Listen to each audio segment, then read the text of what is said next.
பிரியமானவர்களே, ஆண்டவராகிய இயேசு கிறிஸ்துவின் நாமத்தினாலே உங்கள் யாவரையும் அன்போடு கூட நான் வாழ்த்துகிறேன். ஆண்டவர் கிருபையாய் நமக்கு கொடுத்த இந்த புதிய நாளுக்காக முதலாவது நாம் ஆண்டவருக்கு நன்றி சொல்லுவோம்.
இந்த நாளுக்கென்று ஆண்டவர் கொடுக்கிற ஒரு வார்த்தை ஏசாயா தீர்க்கதரிசன புஸ்தகம் 46வது அதிகாரம் 4வது வசனம். ஏசாயா 46:4. உங்கள் முதிர் வயது வரைக்கும் நான் அப்படி செய்வேன், நரை வயது மட்டும் நான் உங்களை தாங்குவேன். நான் அப்படி செய்து வந்தேன், இனிமேலும் நான் ஏந்துவேன், நான் சுமப்பேன், தப்புவிப்பேன். இந்த காலை வேளையில் ஆண்டவருடைய வார்த்தை சொல்லுகிறது, முதிர் வயது வரைக்கும் நான் அப்படி செய்வேன். அதற்கு முந்தின வசனத்தை நாம் வாசித்து பார்க்கும் பொழுது, தாயின் கருவிலே தோன்றும் முன்னே உன்னை நான் ஏந்தினேன் என்று ஆண்டவருடைய வார்த்தை சொல்லுகிறது. தாயின் கருவிலிருந்து நான் வெளிப்படும் பொழுது உன்னை நான் சுமந்தேன் என்று ஆண்டவர் சொல்லுகிறார். அடுத்த வசனத்தில், இந்த 4வது வசனத்தில் சொல்லுகிறார், உங்கள் முதிர் வயது வரைக்கும் நான் அப்படி செய்வேன், நரை வயது மட்டும் நான் உங்களை தாங்குவேன். நான் அப்படி செய்து வந்தேன், இனிமேலும் நான் ஏந்துவேன் என்று ஆண்டவர் சொல்லுகிறார். நான் உங்களை சுமப்பேன் என்று சொல்லுகிறார், உங்களை தப்புவிப்பேன் என்று சொல்லுகிறார். ஐயோ, எனக்கு வயதாகிவிட்டது, முதிர் வயதில் யார் என்னை கவனிப்பார் என்று பல சூழ்நிலைகளிலே வயதான பெற்றோர் சில நேரங்களில் சோர்ந்து போய்விடுகிறார்கள். இந்த காலை வேளையில் ஆண்டவருடைய வார்த்தை சொல்லுகிறது, ஆண்டவர் நமக்காக நம்மை சுமக்கும்படியாக, நம்மை ஏந்தும்படியாய், நம்மை தப்புவிக்கும்படியாய் அவர் நம்மோடு கூட இருப்பேன் என்று இந்த காலை வேளையில் வாக்கு கொடுக்கிறார். சங்கீதங்களின் புஸ்தகம் 92ஆம் அதிகாரம் 15ஆம் வசனம் சொல்லுகிறது, அவர்கள் முதிர் வயதிலும் கனி தந்து புஷ்டியும் பசுமையுமாய் இருப்பார்கள். ஆண்டவருடைய வாக்கு தத்துவம், முதிர் வயதிலும் கூட அவர் நம்மை தள்ளிவிடவே மாட்டார். அவர் நம்மை புஷ்டியும் பசுமையுமாய் வைக்க விரும்புகிறவர். ஆகவே தான் ஆண்டவருடைய வார்த்தை சொல்லுகிறது, அவர்கள் முதிர் வயதிலும் கனி தந்து புஷ்டியும் பசுமையுமாய் இருப்பார்கள். சங்கீதங்களின் புஸ்தகம் 41ஆம் அதிகாரம் 3ஆம் வசனம் சொல்லுகிறது, படுக்கையின் மேல் வியாதியாய் கிடக்கிற அவனை கர்த்தர் தாங்குவார். அவனுடைய வியாதியிலே அவன் படுக்கை முழுவதையும் மாற்றி போடுவீர் என்று வேதத்தில் எழுதப்பட்டிருக்கிறது. ஆகவே நம்மை கவனிக்க யாருமே இல்லை, என்மேல் அன்பு கூற யாருமே இல்லை என்று சொல்லி நீங்கள் சோர்ந்து போக வேண்டாம். கர்த்தர் சொல்லுகிறார், படுக்கையின் மேல் வியாதியாய் கிடக்கிற அவனை கர்த்தர் தாங்குவார் என்று தாவீது எழுதுகிறார். நம்மை தாங்குகிற ஒரு தேவன் உண்டு. நம்முடைய துக்கத்திலே, கவலையிலே, வேதனையிலே, வியாதியிலே நம்மை தாங்குகிற ஒரு தேவன். அவனுடைய வியாதியிலே அவன் படுக்கை முழுவதையும் மாற்றி போடுவீர் என்று தாவீது எழுதுகிறார். வியாதி படுக்கையை மாற்றுகிற தேவன் நம்முடைய தேவன். ஆகவே எனக்கு வயதாகிவிட்டது, எனக்கு வியாதி வந்து விட்டது என்று ஒரு நாளும் சோர்ந்து போக வேண்டாம். ஆண்டவர் நம்மை முதிர் வயதிலும் கூட கனித்தந்து புஷ்டியும் பசுமையுமாய் இருக்க வைக்கிற தேவன். ஆகவே இந்த காலை வேளையில் உற்சாகமாய் காணப்படுவோம். சங்கீதங்களின் புஸ்தகம் 51ஆம் அதிகாரம் 12ஆம் வசனம் சொல்லுகிறது, உமது இரட்சணியத்தின் சந்தோஷத்தை திரும்பவும் தந்து உற்சாகமான ஆவி என்னை தாங்கும்படி செய்யும் என்று தாவீது எழுதுகிறார்.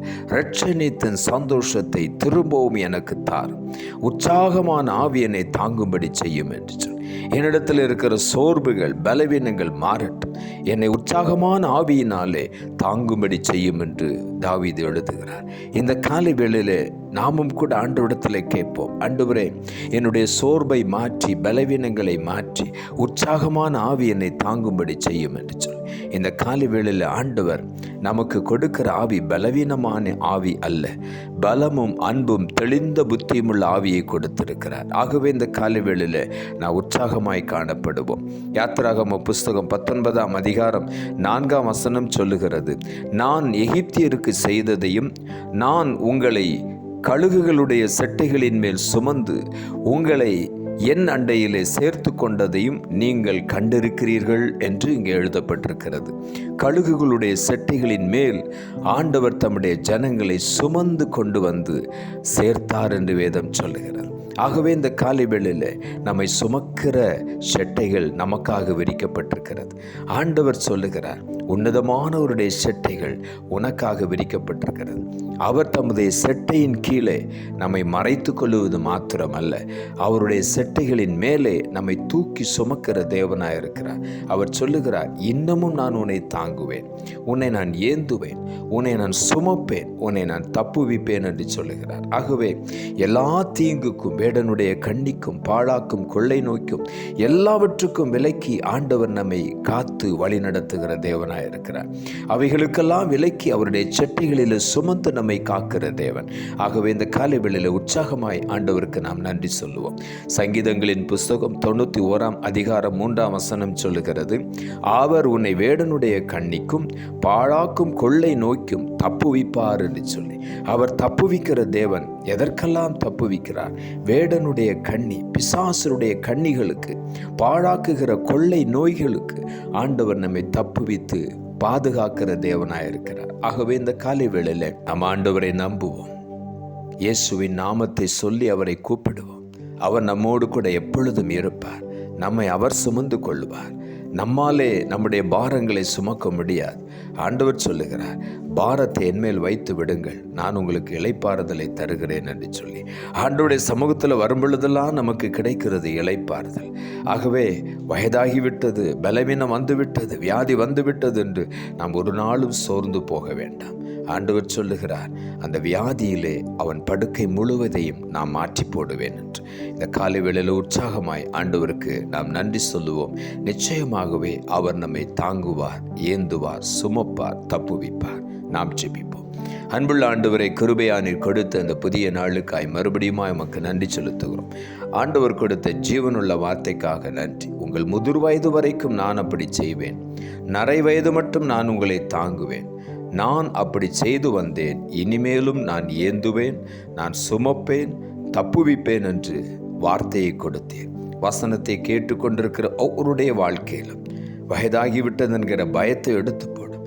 யாரும் எனக்கு துணையாய் இல்லையே என்கிற பயத்தை எடுத்து போடும். நான் உன்னை ஏந்துவேன், நான் உன்னை சுமப்பேன், நான் உன்னை தப்புவிப்பேன் என்று சொன்ன ஆண்டவருடைய கரம், அந்த ஷெட்டைகள் உம்முடைய பிள்ளைகளுக்காக, ஒவ்வொருவருக்காக விரிக்கப்பட்டிருக்கிறபடியினால் அந்த ஷெட்டைகளின் மேலே நீ சுமந்து கொண்டு போகிறேன், அந்த ஷெட்டைகளின் நிழலுக்குள்ளே பாதுகாக்கிறேன். அதற்காக உமக்கு நன்றி. ஒவ்வொருவரையும் உற்சாகப்படுத்தும், ஆவியிலே உற்சாகப்படுத்தி பலனடைந்து ஆண்டவருடைய பலத்தை அதிகமாய் பற்றி கொள்ள நீர் உதவி செய்யும். உம்முடைய கரத்தில் ஒப்பு கொடுக்கிறோம். இரட்சகர் இயேசுவின் நாமத்தில் ஜெபிக்கிறோம் நல்ல பிதாவே, ஆமென்.